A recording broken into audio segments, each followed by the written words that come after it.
Hi అండి, ఈరోజు పాలక్ పన్నీర్ చేసుకుందాము. ఇది ఇంట్లో ప్రిపేర్ చేసిన పన్నీర్ అండి. 1/2 లీటర్ మిల్క్కి ఇంత పన్నీర్ వచ్చింది.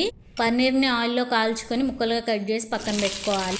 తర్వాత బాండీలో దాల్చిన చెక్క, లవంగము, జీలకర్ర, ఇలాచి, ఆనియన్, పచ్చిమిర్చి, ఎండుమిర్చి, జీడిపప్పు, అల్లము, వెల్లుల్లి, టమాటా, పసుపు, ఉప్పు వేసుకొని కారం వేసి మగ్గించుకొని మిక్సీ వేసి పక్కన పెట్టుకోవాలి.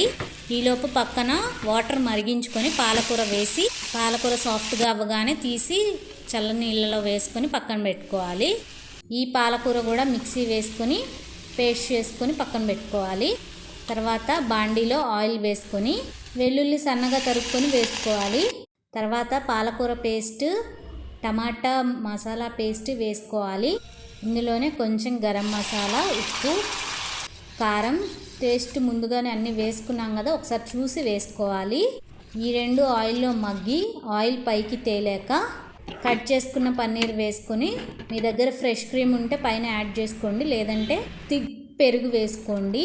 అంతే, టేస్టీ పాలక్ పన్నీర్ రెడీ. మరిన్ని వీడియోల కోసం please do like, share and subscribe to Rajanandini food channel. Okay, bye friends.